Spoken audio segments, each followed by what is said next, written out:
It's the Mike Francesa podcast on the Bet Rivers Network.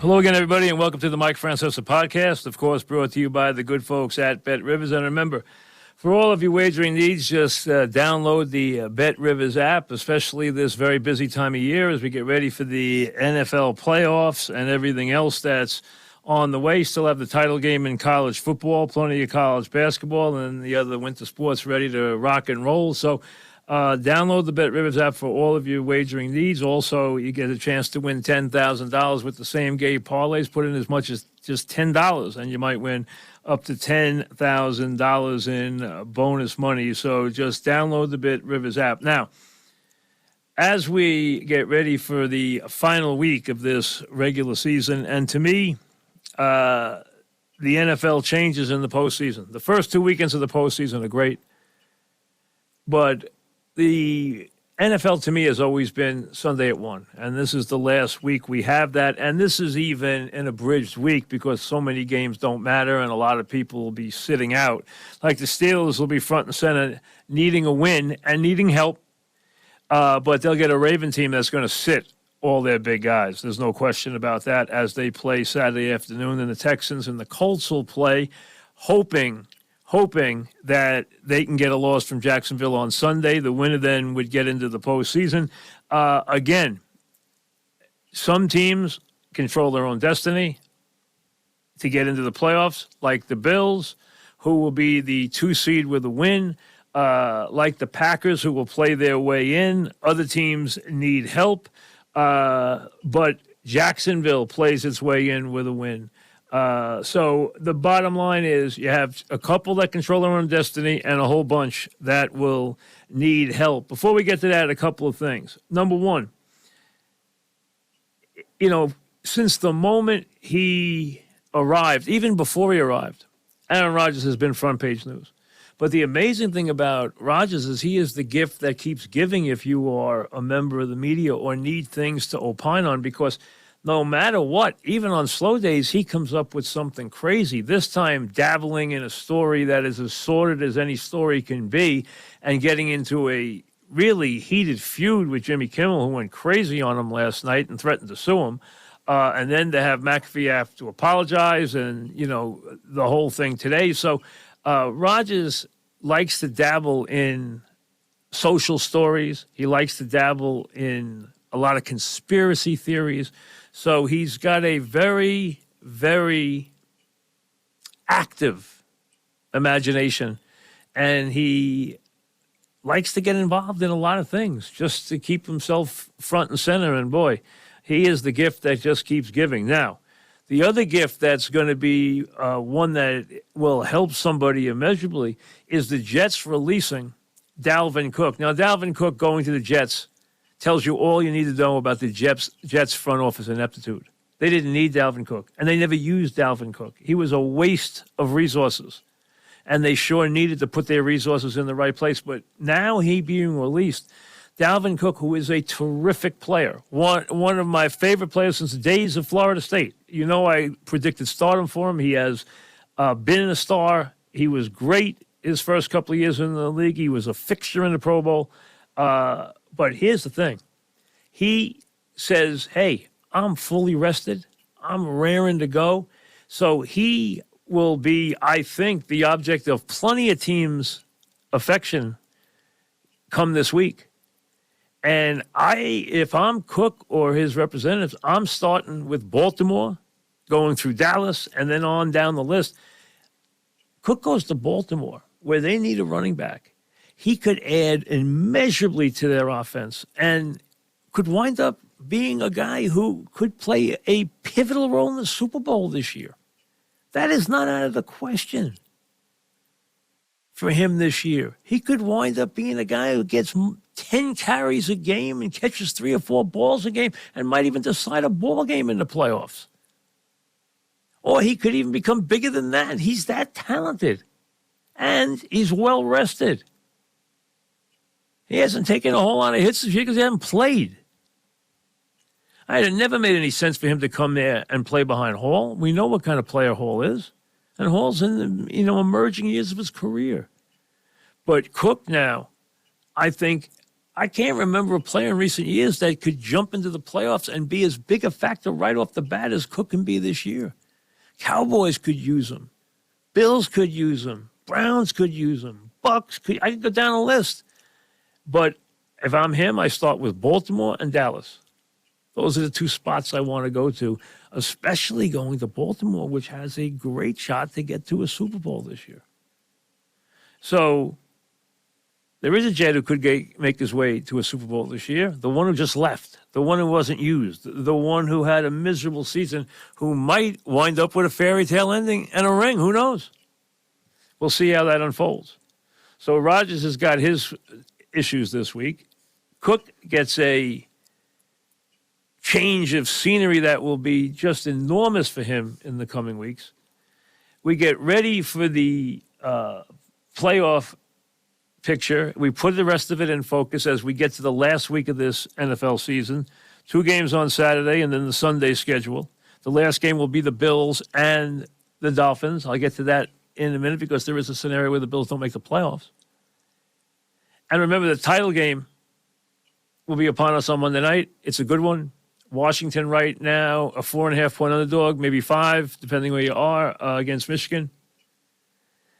I thought Alabama-Michigan was a toss-up. I went back and forth and back. I didn't know who to pick in that game. I thought it was a toss-up. I did like Washington against Texas. I liked them last year in the Alamo Bowl, and he picked them apart. I thought that everyone talks about Texas' defensive front, but I thought those big, hulking, heavy tackles would not put enough pressure on Washington and their brilliant quarterback to make a difference, and he picked them apart. He threw for 430 yards.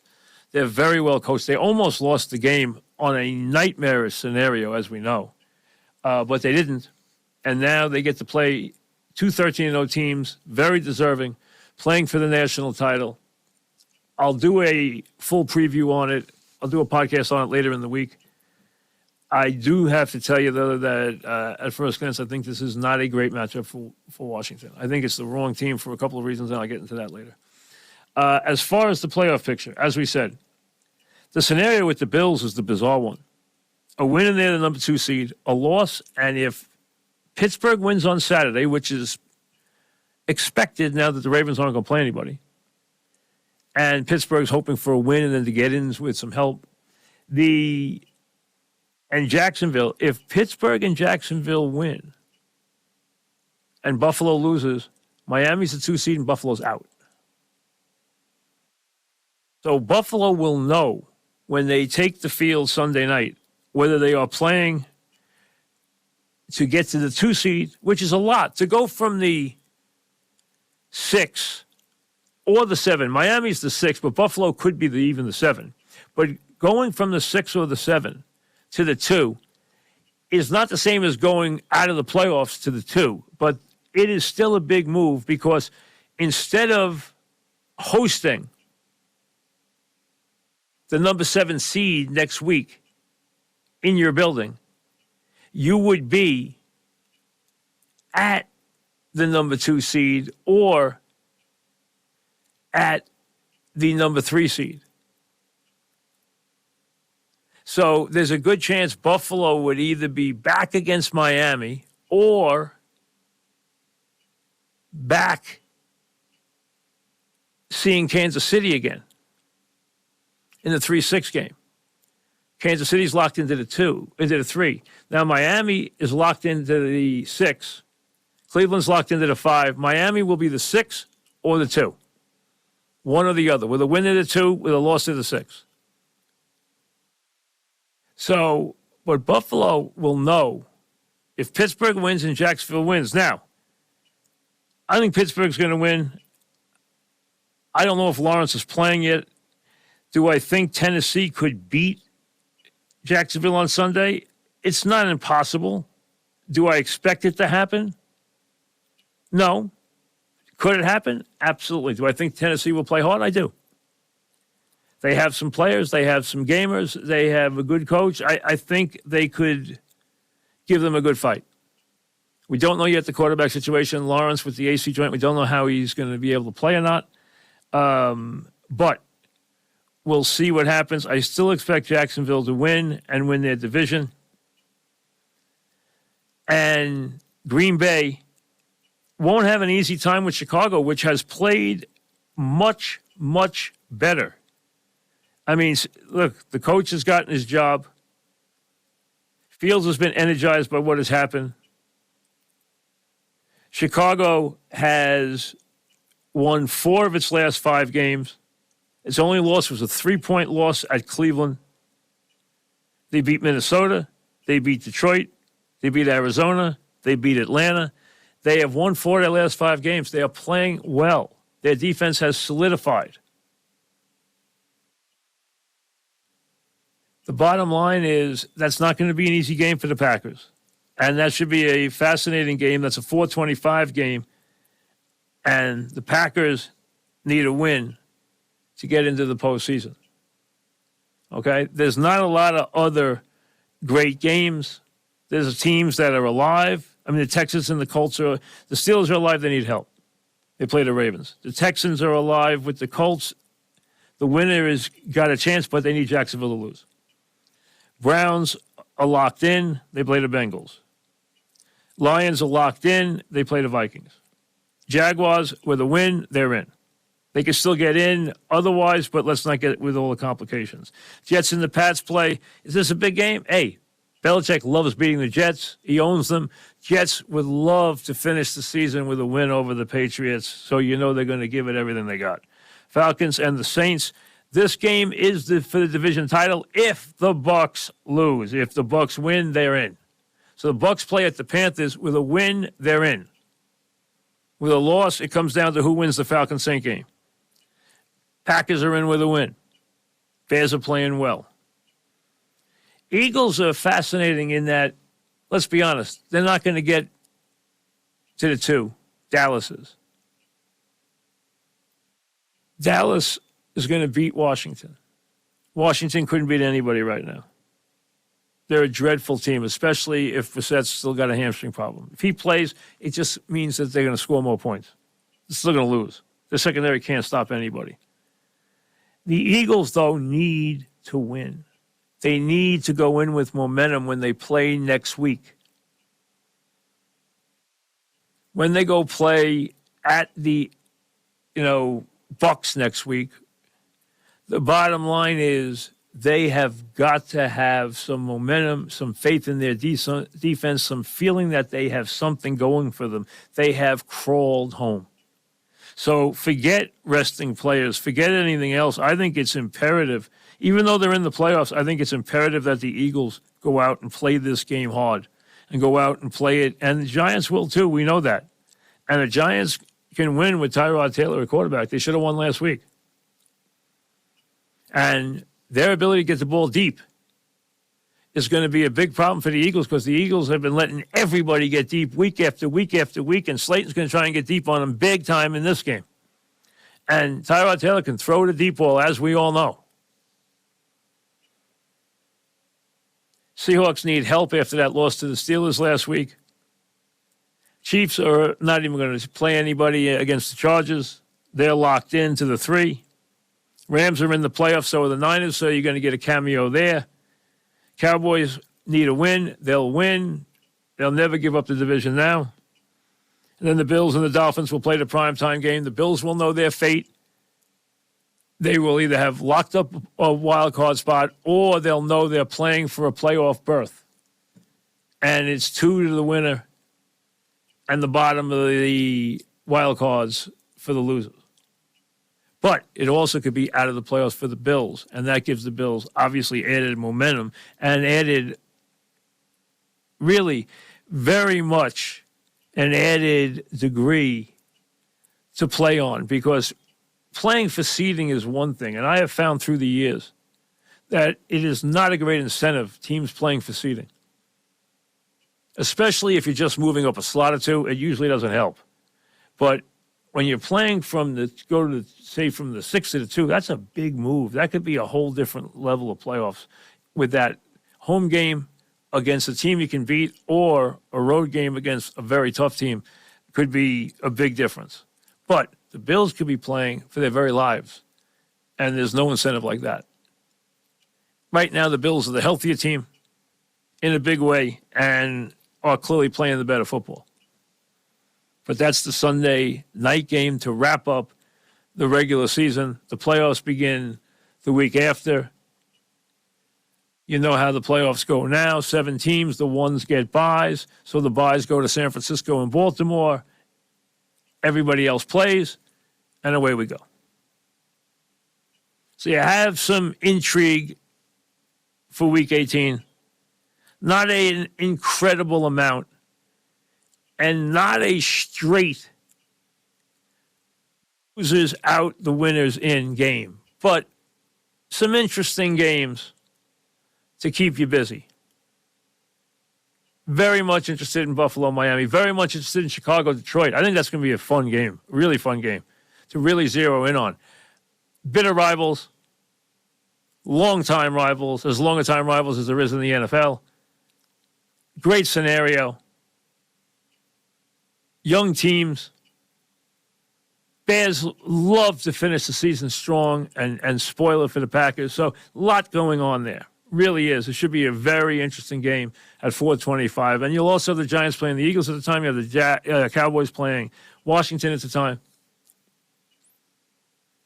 And on Saturday, I think the Texans are interesting to finish this season strong. Now, both teams need help. They know that. But you know what? If you're the Texans or the Colts, what you do is get that 10th win and hope that Tennessee, crazier things have happened than Tennessee beating the Jaguars, especially if the Jaguars are playing without Lawrence, which I think is better than 50-50 right now because the injury to his shoulder seems to be pretty bad. Now, that's the first game he had ever sat out since high school. He had not ever sat out a game in high school, college, or the pros. He had really pushed the envelope the last couple of weeks and played when he probably shouldn't have, and his play really faltered. So he might not have done himself a lot of good things by playing through those injuries, but it's just the way he is, and it's an admirable trait. There's no question about that. San Francisco goes in with the 1 seed, but goes in with the McCaffrey injury. Baltimore goes in now as the team. Their quarterback's going to win the MVP. They are the hot team. They will coast against a bitter rival in Pittsburgh this week. Then they will head to the postseason, where they will be a heavy favorite to get to a Super Bowl this year. But are there teams in the AFC that can beat them? Yes. Is it going to take a big effort? It's going to take a big effort. And we're going to have to see a team like Buffalo or a team like Kansas City put together an effort the likes of which they haven't given you all year if they're going to win in Baltimore. That's what it's going to take. It's not going to be an easy chore. San Francisco, a lot will depend on McCaffrey. San Francisco has a wonderful offense, but it is critical that certain people are always there. It doesn't operate when Trent Williams isn't there. It doesn't operate when Deebo Samuels isn't there. It doesn't operate when McCaffrey isn't there. So they need their key people healthy. And we saw last year when it didn't operate with Purdy out. Obviously. So we'll see if they can get him healthy by the time the playoffs start. Now, remember, they will have this week off. This Sunday, they'll have been off a week. They're off next week. Then they play the week after. So he's got 3 full weeks of rest to rest that calf injury. We'll see if that makes enough of a difference. As we said, we'll do the Week 18, our last Football Friday for the regular season. We will have our Football Friday podcast each week through Super Sunday. And we will have a special podcast up either Friday afternoon or Saturday for the title game.